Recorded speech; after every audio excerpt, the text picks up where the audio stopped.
silence, the pause. The show where I go, are we live? Yeah, and you're doing it again. Welcome, everybody, to Lunch Academy, episode 14. Don't mind the Facebook message. We wrote 13. It's episode 14, the We're Alex tired. Burrows episode. Yes, we are tired, and we'll get to that in a quick sec. But I am Sam, your co-host, and here, as always, have the star of the show, Sade. Hello, world. And we're joined today by Alex Benjamin. How could I mispronounce Benjamin? I'm sorry. You didn't mispronounce Benjamin. You did a great job, Sam. You said Thanks so Betterman, which is a cool name. I'm already We're slurring going to go my with words. that. You're going to be Mr. Betterman for the I like it. Betterman. Thanks for having me on the show. So you're the founder and president of Lendful, so we'll get to that in a quick second Great. here. But you had a quick intro for Alex and his background here? Very quick intro. Alex is one of our long-standing alumni. Came here to build his company Lendful, which this year got acquired by People's Trust. So we'll get to talk about that. So it's great to have an alumni that has seen us go through everything from, what were you here, like 4 years ago? Yeah, I was here in March 2015. Yeah. So it just came up to 4 years ago. That's a long time. Almost 4 years. So Alex is also becoming one of our mentors in the new year. So he's got a lot of really great entrepreneurship experience, and we're excited to hear about it, especially in the fintech industry. I personally don't know a lot about fintech in Vancouver, so excited to tap Thought into you were that. a mentor too. Nah. But yeah, that's my brief intro. Obviously, we want you to kind of give us a little Definitely. bit of a background, like of how you got into founding Lendful and your entrepreneurship background, as well as a little bit of your startup visa experience. Sure. Love to share that. Yeah. When does the music cue? We The did it music already cued. Just waiting That's for the thing. We music. didn't That's give in studio, him a we're not- headset, so he's like, "Oh, what's going on?" But before all that fun stuff, I know Sade, when we approached you about being a guest on the show, we decided to do something really stupid. Well, I'm calling it really stupid.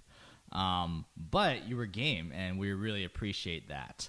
And so for those that you haven't been paying attention to our Launch Academy Instagram, we've been doing something called Damn Early Days. And it is exactly what it sounds like. Yep. For this whole week, Sade and I and Alex were to wake up at 4 a.m. every morning to see if it could increase our productivity. Yeah. So, lady and gentlemen, how did it go? Well, the whole goal was to fit a bunch of personal goals before your workday. And if you're an entrepreneur, your personal goals are your workday. So you might have a different approach. But for me, I just wanted to increase how much I was learning and how much I was doing that was outside of work on a daily basis. And this is why I suggested this challenge, because I had a couple friends who had done it and said that it really increased. Hey, actually, my mom's calling. Shout out to my mom. Hello. Our number one fan. This is what the joke you've is. got to actually I'm have to tempted answer to that. pick up that call. Can we video? No, I can't do this right now. But yeah, so I was really excited to try it out, and I'm so glad you guys were game. And the point was to then regroup in a week and go over sort of the things that we achieved. Yep. So I'll give you a little list of what I did. I got through a few chapters of my Illustrator Adobe course. Shout out to Skillshare. Did a bit of Portuguese, went on a 7 a.m. run, did a morning workout, and then a whole lot of contemplation of me just sitting in the dark really Nice. early in the morning. It's very early. It's too early to be waking up at that time Being in Vancouver. awake, but not awake. There's nothing really happening at 4 a.m. in Vancouver. It's so dark in the morning lately. I thought that was the point, though, right? Like, Exactly. There's no that- distractions. There's no distractions. You just focus. So Yeah. what was your experience? What was your like? experience like? Look, I had one day of 4 a.m. I'm not going to deny it. My other days have been 5 a.m. and 6 a.m. I generally pretty speaking good. wake up at about 5:15 every day. So 4 a.m. I think it was actually 10 to 4 that I got up one morning. But it allows you just so much more space in your day. You can actually get into exercise, read more, write. If you journal, do some journaling. Meditation's also very nice at that time of the day. So come 6-7 a.m. You've already really crammed a good 3 hours in. So I know that less sleep actually helps me perform for Really? shorter periods of time, and I've had this. How many Look, hours? it's of very sleep would interesting that when be? you. Can you repeat that? How sorry? many hours of sleep would that be? Like less sleep? Around 5 Wow. hours sleep. What it actually does over a short period of time does give me much more energy, and I find that my performance goes up a lot. But what tends to happen by day 4 or 5, I plummet. I drop. I'll have a Okay. day of I I need was to. listening to this other podcast about sleep, and they had this neuroscientist on the show talking about the effect of sleep Yep. and how it affects your health and the amount of sleep that you should be having and all the tests and studies that they've done. And they're like really intense about how if you sleep less than 7 hours a night, it's actually pretty bad for your health. Yeah. But Does that it- being said, it like people react differently. So there's some people that like if they sleep 7 hours, they feel groggy. Yep. And if you sleep 5 hours, you feel better. It really there's so many contributing factors. Yeah. I think, and Exactly. Sam, I'd love Yeah. to hear your experience too. But I think one of the things that it's combined with coffee, how much work you've got going Yep. on, Yeah. all of the other stimulants, exercise. You have to tee it up, and it has to be sort of a combination of things to be really impactful. Because your energy just focuses. It does help your brain focus, but after a while you can become quite wired. So I think if you use less sleep at times, it's a little bit like fasting. Yeah. I think with energy and how you control Yep. energy and inputs, it can actually improve your happiness. And I know that there is evidence that I read a study a few years ago for people with depression to actually not oversleep. But Yeah, totally. don't quote me on that entirely. I can't remember where I read it, but it is worth investigating. For sure. And I do actually know somebody that only needs 4 hours sleep at night. And like, I mean, some people say it, like I can tell you, especially in college, we was like, oh yeah, I only need to sleep 4 hours a night, but it's like not Yeah. true because you're sleeping through every class. But he actually does, and it works for him, and he's up and he's 2 to 6 a.m. and like to me, like that's a genius move because he just gained 4 hours that Yeah. other people don't have, right? But it's rare. Like I know one person that can do that, right? It's definitely Yeah, it's yeah. rare. It's a balance. You have to find a Yeah. balance. And Yeah. What I've often offset early mornings with is an afternoon nap. So for a long time, especially when I was building Lendful in the early days, I would need a 2 or 2:15 p.m. nap for 15 minutes, and I would take one. Would you take and I'd one be in very your open. office, or- No, I'd be very open about it with my board and people I was working with, just to say, look, I need that time just to Yeah. recharge, and it would allow me to work really efficiently into the evening. And I think you've got to find what That's really great. gels well for you, and if it is a nap, it's really worth doing it. You think Ray's gonna be down for that? Honestly, I'm sorry, Ray, but I've taken multiple naps in this room. You guys can't see, but there's a couch on the other side of this, and it's massive. And sometimes I book out this meeting room for an hour, and I come in here, and I'll do half an hour of work. You're But then the discouraging other half bad an hour, behavior. I just sleep. Encouraging bad think- behavior. I think the key with it is if it works for you and you actually know what your output is like and you're actually aware of it, then use it and don't let anybody take it away from you. Yeah, I- for sure. I don't do it often, but sometimes I feel like if I reach a point where I'm just staring at my computer blank, like Yep. not even paying attention to what I'm doing because I'm so tired, then I'll decide to take a nap because Right. it's not worth just like wasting a bunch of half-assed Yep. work. Rather sleep it out. Yep. So the only reason I agreed to this and the backstory of this is I knew I would be coming back from a trip from Brazil, and Brazil right now is 6 hours ahead. So I was thinking 4 a.m. That's it's still 10 a.m. Brazilian time. Yep. Like You'll be fine. I'll be fine, right? That was the worst decision I've made in a while. I wouldn't say ever, but in a while. And the reason for that is one, the jet lag advantage, as I would put it, was nothing. I was Non-existent. back to normal in like half a day. Like I went to bed at Yeah, 9 you the didn't day I even came do in. the first day. Yeah, I got up at 5:30, but like it wasn't But like then I you could have went slept. back to bed. I could have went. No, I went. Chill. I went to basketball. I But did really bad at this. but yeah, after that first day, the second day was like that was it. I was back to normal, waking up at 8 and 9, and I'm very much like a night person. I'm not a morning person. So it was like I was living in another time zone, but the requirements of my life require me to be in this time zone, right? And so add on to the factors that I didn't realize, which is I've been away for a week. I mean, I was away on work, but I'm not working, right? So I'm a week behind on work. Plus, like, I haven't seen my family, haven't seen my wife, haven't seen my dog. Like, I'm not just going home and going to bed, right? Like there's things that need to occur. And I've had the most stressful week, and I never say this at work, but it's been extremely stressful because I'm trying to catch up on work. There's this thing hovering over my head that I need to get up at 4, and Sam's gonna be sleeping all weekend. Well, you're off the hook now. It's over. Yeah. And I see Heavy this duty. Trip to Brazil was not all for nothing because you came back with yeah, whatever Some good things this to try is. out. So I mean, like, I do see some value in this kind of early days because, like, just because I didn't make 4, like, instead of my usual, let's say 8 a.m., now I'm doing like the 6, 7, and that extra time like does help. Assuming I don't fall back asleep, but it's also pushed me to sleep just a little bit earlier, right? Yep. Like, I'm still approaching the 11, 12, but before Yeah. it was like 1 a.m., 2 a.m., and that's not necessarily great either.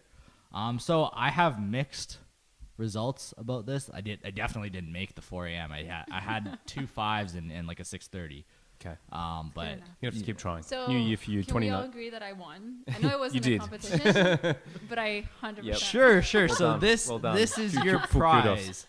So from my trip in Brazil, I got to meet a lot of cool people. So shout out to the people at the Chamber of Commerce Brazil, Canada. If anybody's looking to do business from Canada to Brazil, or actually to Latin America, really, they're the folks that you should reach out to. They're just great, and they're willing to ask for help when it's an industry they don't know something about.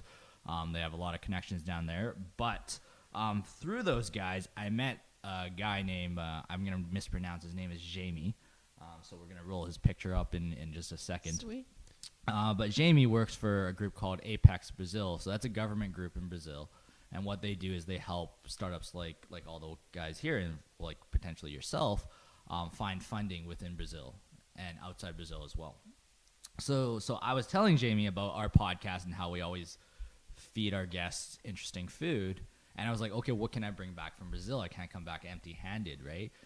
But at the same time, like most food, I'm not going to get through a 19-hour flight with, right? Like, you can't just bring back some Brazilian steak or something like that.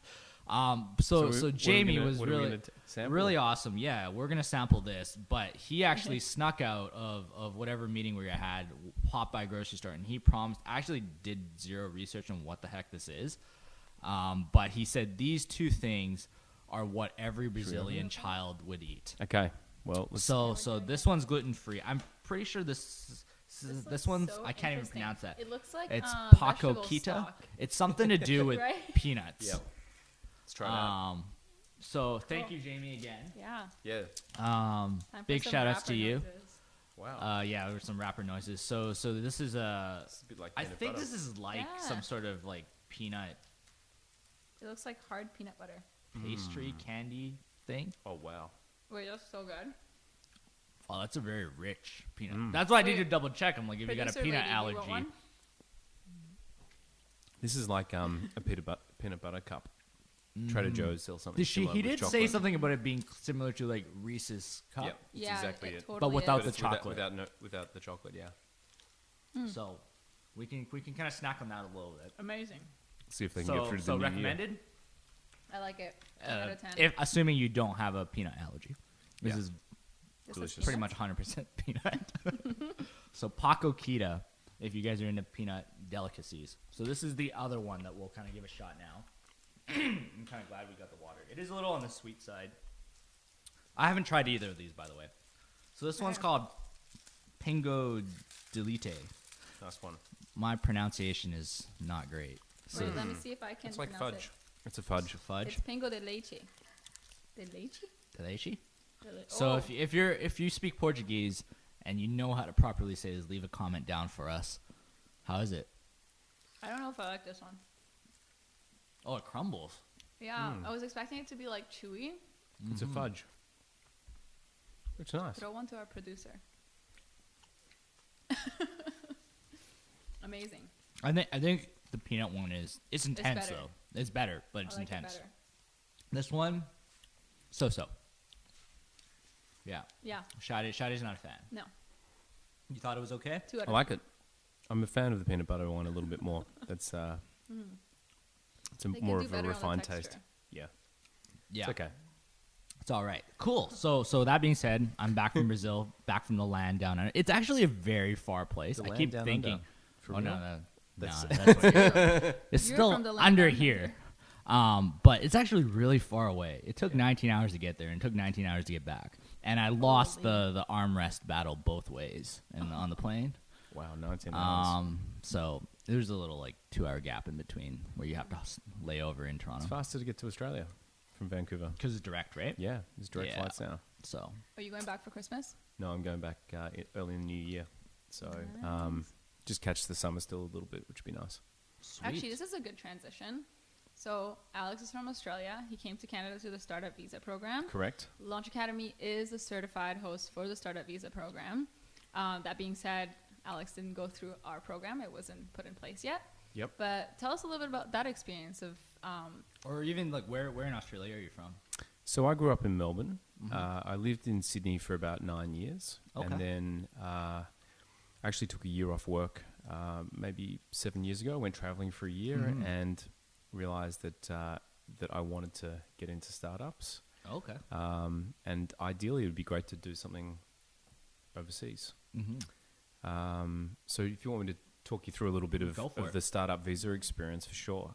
Yeah, but even what motivated you to actually just, I guess, what were you working before in the banking industry? Or? Yeah, look, so I had a career with an Australian investment bank called Macquarie Bank for about 9 years. Okay.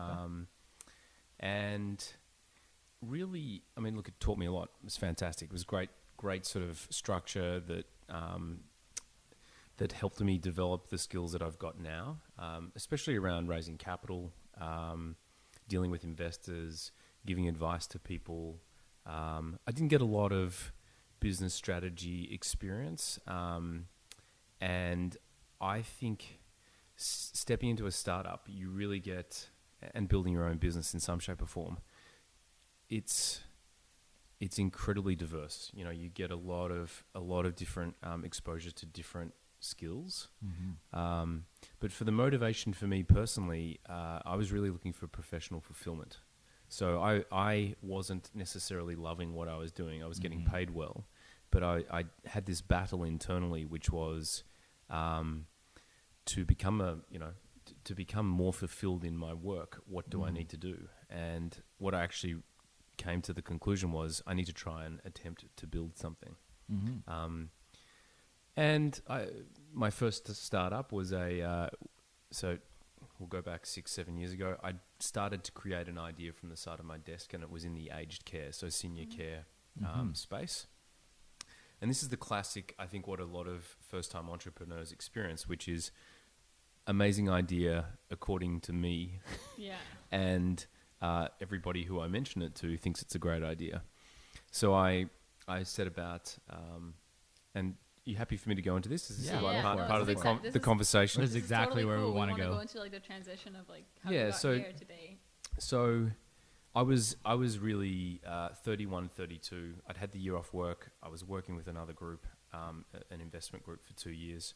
But I was just thinking there must be a better way for aged care in Australia where families can find better solutions for their grandparents or parents using a TripAdvisor type platform. So... Okay, I had seen TripAdvisor work in other mediums, obviously in hospitality being the big one, but reviews were helping people make decisions about accommodation and travel. So I hypothesized that this would just work in a really important decision being aged care. So where do you place your family member for that final stage of life? What I didn't understand or what I didn't appreciate was that the purchasing decision, so the key decisions for why a family would choose somewhere, was not going to be a review engine online. It was actually going to be the network of professionals that, like your doctors, your nurses, your aged care specialists, who actually really influence the family of where they should place a family member. Reviews would give a nice little bit of context. Comfort. And reviews are great when you're choosing coffee. They're great when you're choosing a holiday destination or the clothes to buy or furniture or a car. Things where the risk of getting it wrong isn't necessarily dramatic. Yeah. But in aged care, it's a different beast. So I spent a full year, basically 10 months, building it, and I built a beautiful website that had lots of photos on it, but no customers, basically. No. And I kept thinking that will come. and I didn't really get the product out there. I had a business partner and just a small investor that helped us with a lot of our graphic design and website development. But it reached a point where I had to make a decision. Like I can't keep working for nothing for a year. So during that year, I met the Bixby brothers, actually, Jonathan and Joshua Bixby, who have a foundry, Stanley Park Ventures. Some of you might know them. They have a group here. They were based here in Launch Academy. I don't believe they're based here at the moment. But and just to divert for a quick second, could you quickly explain, I guess, for our audience what a foundry is? Yeah, so Stanley Park Ventures is created a foundry, and a foundry, I think, is a fantastic place for somebody who maybe has a lot of skills in one particular area, and it might be running hard at building, a product line within another company. But if you don't want to do an MBA and you want to actually get your hands dirty, own some of the equity, get a small salary, but get some really, really solid mentorship around you to actually accelerate, do the jobs of 6 people at once with one person and fail really fast and learn new skills, a foundry is a really good setup, a really good model for you to get involved with. And so that's the decision I made. There weren't any in Australia at the time that I knew of. How did you even find them? So I got introduced to Jonathan actually through a mutual friend from Australia, and John and I met actually a year before I moved to Canada, and we met down in San Francisco. And John and I just developed. I stayed in touch with John. I wasn't sure what I was going to do. I wanted to get over to North America in some shape or form, and John sent me an email, I think it was October 2014, and just said the email was titled, "What are you going to do differently in 2015?" And he'd written an article about, basically not getting bogged down in the same thing. If it's not working, it's not working. Go about making a change. And so that's really how that started. John sowed the seed, and I came over for a visit in the January, and then I moved back here in the March 2015 to start Lendful. Wow. It's amazing. So when you went through the startup visa program, were you already ready to found Lendful? So we had sat down and we'd worked out a few different businesses. We talked about a few different models and projects that might interest us. Given my background in finance and knowledge of, say, banking and essentially how consumers behave to some extent in finance, we decided that it would be good to have a crack at building a lending business. And so from Australia, we started to do all of the due diligence, the customer discovery, started to do a lot of the building block work. Yeah. So I think it's important to highlight, like, I'm presuming a little bit, and you can correct me if I'm wrong, as part of the startup visa program that we talk about, kind of often on the show even, one of the most important aspects of it is getting that letter of support from what Canada calls a designated entity. So that's for you, was it through Oak Mason? That's right. Yeah. So Oak Mason is an angel investor. So essentially, what they were doing is Oak Mason was investing in Alex. But I think to highlight, your kind of whole journey is a lot of people are looking for that kind of route that you took, right? But it really was a mixture of, you met John through a mutual acquaintance, and then that's definitely right. And I think, however you get there, it's really, you do need to do your research. You do need to understand what motivates you and why would you want to move to another country to build something. For me, what was really the strong motivator was actually, I realized I didn't have a set of skills that, as I got to know John, they had an immensely deep set of startup skills that I didn't have, which was the key driver. If that had been in Australia, that would have been fantastic. The reality is there weren't the depth of businesses and people with the type of experience that I wanted to develop for myself. And so I was prepared to take that risk of like, okay, well, here's an opportunity to come overseas and build a business. And we managed to hit the ground running, and that's where things started. Did you guys ever consider Toronto over No. Vancouver? No, I didn't actually. It was more, look, again, the opportunity was here in Vancouver, and it's such a pretty spot. It's such an amazing place. And I actually, just know that in fintech, there's that whole, like, Toronto really carries the weight in terms of, like, fintech in Canada. Yep. And that's something we did want to talk to you about, of like what the fintech landscape looks like in Vancouver. Because I personally, I don't have a really good insight on it. And how many fintech companies have we had through the space? Like, not that many. Half dozen. Yeah.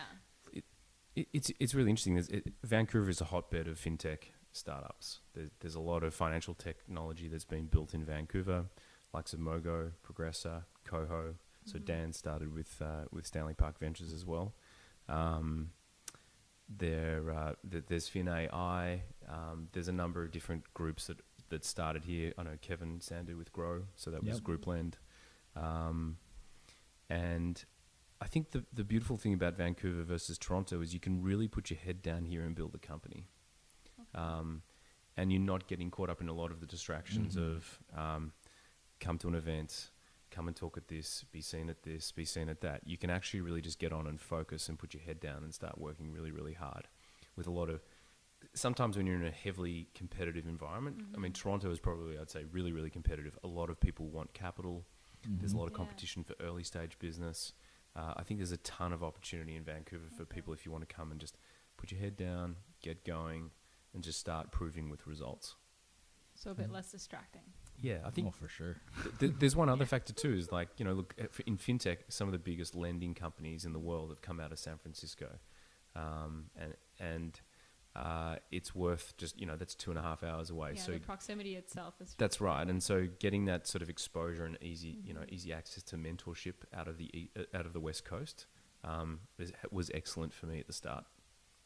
Did you end up going down to the valley quite a bit, or? I did in the early days. I spent a bit of time getting to know a lot of the existing lenders that were in the space and how they'd built their businesses. But then it just came back to, well, how do you build it? How do you build a company here? Was there a culture shock for you to move? Well, I think there's a couple of different differences. One, you built the company here, right? So it is a career change, whether we labeled it or not. But also, you're literally going to the other side of the world, right? So what kind of experience, both I guess personal and business, was learning experience for you? The pressure was just right for my personality to perform. So I had limited funding, and very clear KPIs, milestones to go after. And I think being away from... This is one of the key things, I think, moving out of any structured work environment into a highly risky startup. And it's not to beat around the bush. Like, building a startup is so hard. Like, I don't think that people really understand how challenging it is when, you know, you're earning $2,000 or $3,000 a month if you've got any money to pay yourself, and it's all on you, you know, and you've got you've got a team around you, but you really, really have to hustle to make things happen. That shift from where you've got the regular paycheck rolling in, it's a totally different feeling psychologically that you won't ever experience unless you're fully in it. Yeah. We often have this joke. It's like, you can't be in Los Angeles if you're in Vancouver. You have to go there. With startups, if you want to build something, you've got to go all in. And really lean in and give it everything to really, really make it work. So to come back to your question, moving abroad, I was in the perfect kind of pressure zone to make it successful. I really, really wanted it to succeed. Yep. I didn't want to have to turn around and go home. Yep. I didn't have the distractions of people asking me, like, and why... You didn't know as many people here, right? Like, totally. That was part of it, right? Totally. And I had to build a network very, very quickly. But I also didn't have to justify anything to anyone. There weren't the same societal pressures from back home of family and friends saying, like, why are you doing that? You know, you've done this in your career, you've been building up. Why change it? And I think you have to get the right people around you for that type of fundamental change. It's a structural change. Like, I don't know, in your early 30s, making a shift like that. For some people, it's quite challenging. Getting out of that zone, getting out of my home city into a totally different environment, I could just run and build. And that's what we did. Yeah, for sure. Because like really cool. Not a lot of people know this, but when Launch Academy started getting more involved with the startup visa program, Alex was actually one of the people that I went to and said, okay, what was your experience like? And I remember I sent him an email of like 80 questions. He was like, okay, let's just do a phone call. Yeah.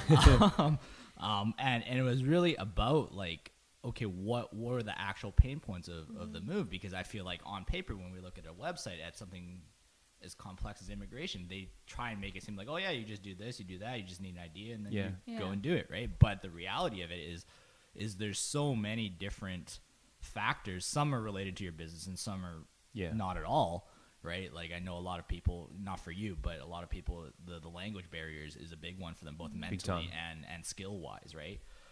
And that's how we actually ended up building the Maple program is based on stuff that you went through, both good and bad, and you reemphasized like you had to rebuild a network really fast. It's like, well, hey, we have a pretty big network here at Launch Academy. Can we help companies that are coming over here to provide that for them instantly, right? Like if they're in fintech, connecting them with people like you, right? I think there is a correlation there, I think, with if you've got the hustle and you've got the ability to fail and be okay with really failing, how bad can it fail? And I think when you're close to failure, it teaches you a lot about being resilient, being tenacious. I had a number of incidents in life before I chose to do this where I'd come close to, things that were very challenging for me personally that had been out of my control. So I definitely felt like, okay, I can have a go at this. Like, what's the worst thing that happens? I'll probably pack my bags, go to the airport, and fly home. Yeah. But I was I think the third or fourth recipient of the startup visa in Canada of their program. That's pretty cool. And I landed here in Vancouver, and the customs officers didn't know what the program was. So I had they were like, you were meant to apply for this outside of the country. And I was like, well, no, I've just flown in from Australia, 15 hours. They told me to apply here at, here's the application form. And so they just literally said, look, take a seat. And then they got onto Google and they researched the startup visa program, and they called Ottawa. And it was just like, it was a Tuesday afternoon at 10 to 5, and the right person answered the phone and said, oh yes, let him in. As if that's what it was like 4 years ago. That's what it's like, and that's what like the picture that I'm trying to paint, right? Because I think you actually got lucky because you landed in Vancouver at a time when Ottawa was still open. That's right. Right? If you had a night flight and it was like 9 p.m. in Ottawa, you would have been sitting in the airport or going back home, right? That's right. So look, my then girlfriend, now wife, and I booked. We rented an Airbnb in the West End for 4 weeks. Like, while we just sat down and said, okay, how are we gonna do this? And I just came down to the Launch Academy every day. And by the way, for those who haven't been to Launch Academy, and those that have, it's a wonderful sort of ecosystem melting pot for new beginners, for people who are trying to get started. And for me, it was like an immediate family that embraced me and really just helped set me up for success early. So introductions, getting to speak at events, and Ray, who runs it, was really took me under his wing and introduced me to a lot of people. So I think that's one of the great things I think that you guys would offer in your program, is just that immediate network and access to people, which I really benefited from. For sure. Cool. Yeah, that's what we're trying to do. That's the goal. That's the name of the game. And that's genuine. But tell me a little bit about Lendful, and it's a little bit disgraceful we haven't gotten to it yet. That's all right. Yeah. Tell me how we're going on time. We still got time. What is it, and what did it start out to be, and is that what it ended up being, or did you guys pivot at any point? And how does it tie in now to people's trust? Yeah, great questions. We just saw a big opportunity in the unsecured credit space. So there's over 1 million Canadians who borrow money on credit cards. So they're paying 22-23%. They're $20,000 credit card balances that people have racked 29% sometimes. Yeah, right. Oh, wow. Yeah. Right. So what disruption has done in a lot of markets, like, we've seen it, Airbnb, Uber, everybody talks to, but it really has disintermediated the traditional ways of people getting products. And especially with finance, this notion of having to go into a branch to go and get help sorting out simple things like finances really was revolutionizing sort of 2010, especially after the financial crisis. a number of countries had really adopted fintech. So they were basically taking out the middleman in a lot of instances, or redefining who the middleman was in financial transactions. And so we took the opportunity to go after the Canadian unsecured credit market. There weren't really anybody. There weren't too many people who other are places. doing balance transfers and stuff Correct. like that. Okay. Yeah. So we went for. We sat back early and we said, okay, what does the market look like? Who's in the market? Is there an opportunity? Every startup that I've been involved with that works really maps out their demand early on. One of the biggest issues, I think, with any startup is you don't do enough customer discovery to understand what the demand's like. So we assessed the demand. We thought there was a big opportunity there. We did a lot of testing and we went after it. And as a result, we grew. We developed some big partnerships. We signed up a large demand partnership with a mortgage broker in Canada. Okay. We got a debt facility from one of the Canadian banks. And we basically brought the two together and started originating. And So building a how platform. did you actually get the word out? We did a lot of customer discovery. I spoke to 182 other people who were in roles of VP marketing, VP sales early on with the business, and I worked out how do people acquire customers in lending companies. And essentially, there's a direct-to-consumer model, which you run things online, Facebook ads, direct mail, or partnerships. And we basically said, well, the cheapest channel to acquire customers through is the partnership model. And we started actually targeting partners, people who would send us really good quality customers that would convert. And then that way the trust is very much built there, right? Yeah, I think, and it also gives you a much stickier. You can build like a very defensible business model by going after the partnership model. That makes a lot of sense. And you can just learn a lot about your partners. Your partners can develop trust with you. Yeah. And you don't have to spend a ton of money bringing the wrong types of people into the top of the funnel. Yeah. So to fast forward, I mean, we sold the business this year to People's Trust. People's Trust is essentially a pension fund, but it's a Vancouver-based financial institution, and they have a number of different lending verticals. So they do mortgages, they do leasing, they do cards, and they didn't have an unsecured lender in their mix. And so we started discussions with them late last year, and we did the transaction in June, and I'm still running the business, and a lot of our team are based out east as well. And it is a really, if I can say it myself, it is a startup visa success story. So it's been great, for sure. Awesome. Building it from an idea on a piece of paper, doing all of the validation, the building, the scaling, the capital raising, and then the acquisition, and we were all very happy. So it's great. And they've been around for a while, like 30 years. Yeah, I was looking at their site. I was like, 30 years. That's a pretty amazing company to get acquired by. And Yeah, really sets you guys up for a long-term success. big time. And they've got 12 billion of assets under management. It's Canadian owned, and there's a huge opportunity in there for us. So it's really cool. And then you guys got to keep all your branding and your company intact. That's right. So we're a sub entity, so that they own Lendful, but Lendful has a very strong brand positioning in the market. Our customers know who we are. The types of customers we go after know who we are and what we represent. Personal loans, and that's it. Cool. And like I can't re-emphasize how important that trust is. So tangent point, I spent 2 months once working at a bank I won't name as a, what do they call it, inbound customer service agent. What their real job is I have targets to resell people who call in and say, like, I just want to move $50 to my son or something. Yeah. And then it's my role to upsell them on something. Yep. Right.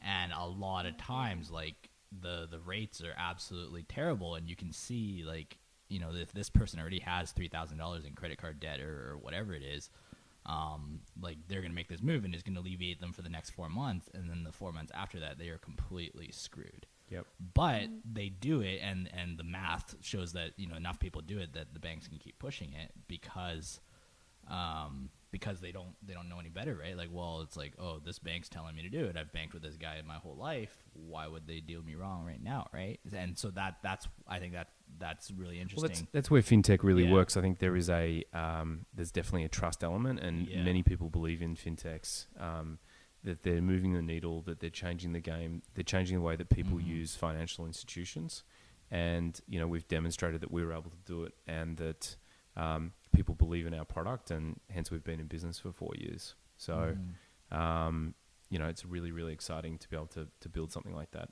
You can't just do flash fast. You got to stand in the market and really try to build a sustainable business model that really understands its customers and delivers value. So in terms of, for the consumers, let's drop some knowledge bombs.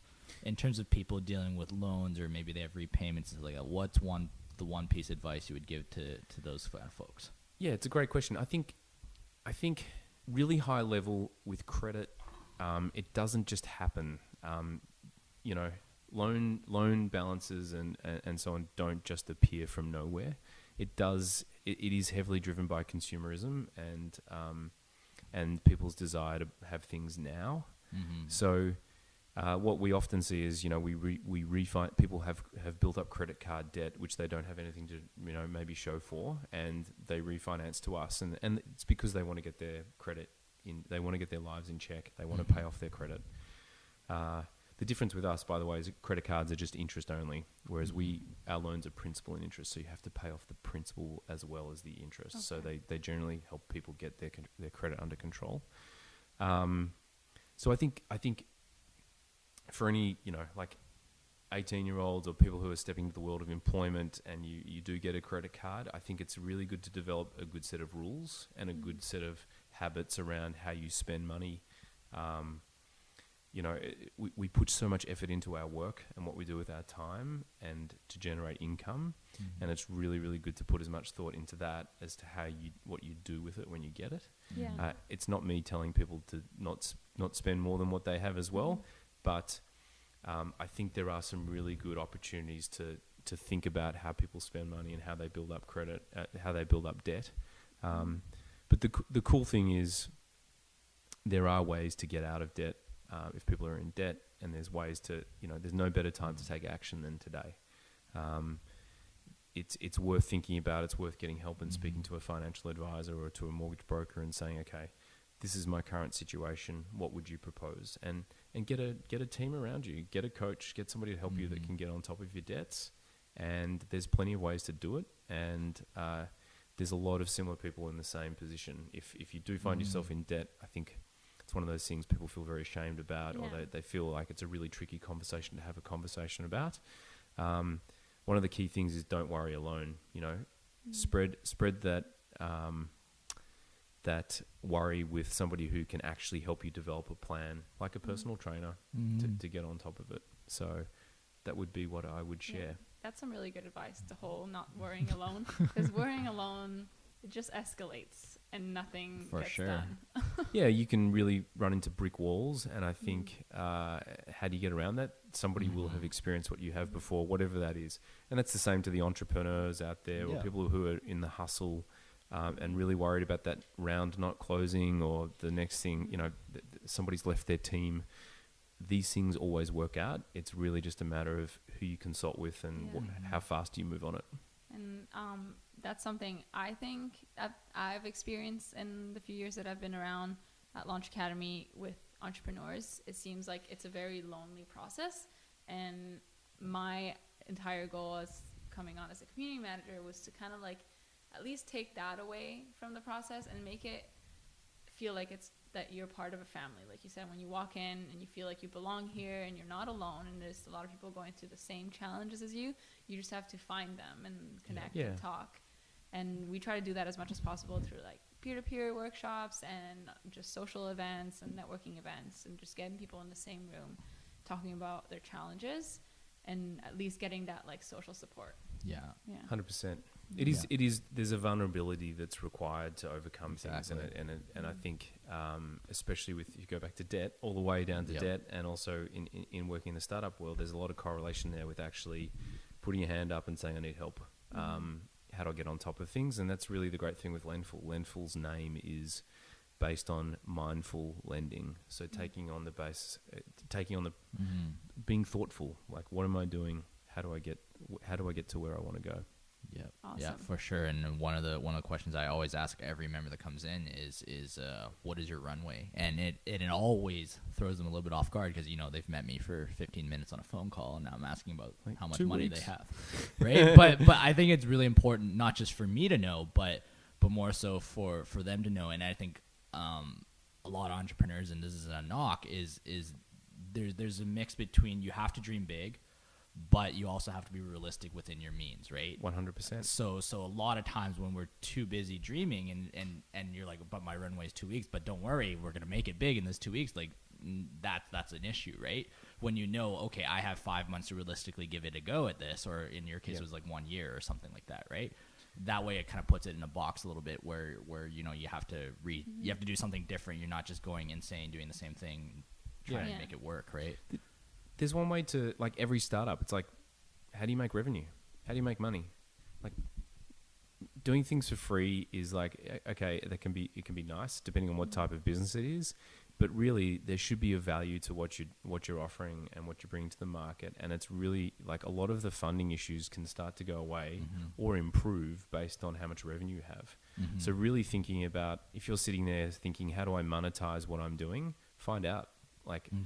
Like it's one of those things where you do have to get into revenue, and you've really got to put that at the front of your mind. It does help a lot of your problems go away. So for startups, is there a role that potentially Lendful would play a part in, or a different certain maybe stage that they're at where come and talk. I'm happy to connect LinkedIn, Facebook, wherever, and have a conversation. I think the way that I can help is just if you're trying to think about how to raise money, or when you should raise money, how much you should dilute, all of those types of questions. Have I got the right person on my cap table? Is this a strategic investor that I really need to worry about taking on, or do I just need money? I've had a lot of those events where I've gone through all of that, and again, like, don't worry alone. If there's somebody that can help you out, I can definitely help out. Share my experience, and hopefully that it opens up something in your brain that you're like, okay, that's actually maybe a simple way to think about it. For sure. Cool.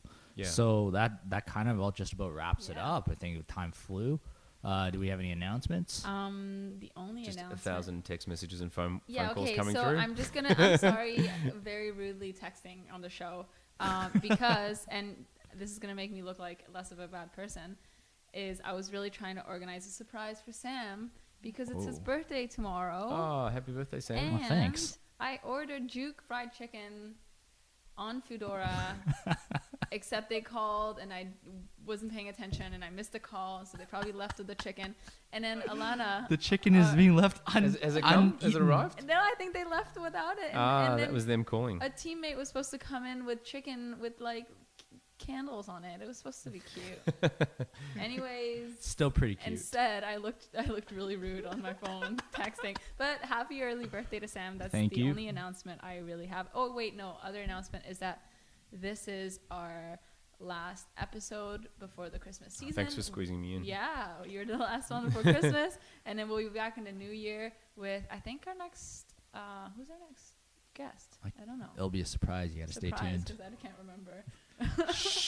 It's strategically forgotten. Let's finish off our peanuts. Yeah, so now time to eat some candy I and think, enjoy the holidays. Yeah, and so how can people reach out to you? What's the best way? LinkedIn. All right. It's great. My email is alex@lendful.ca.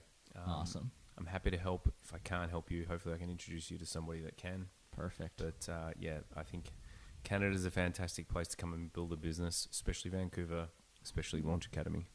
Thanks for the Sweet. plug.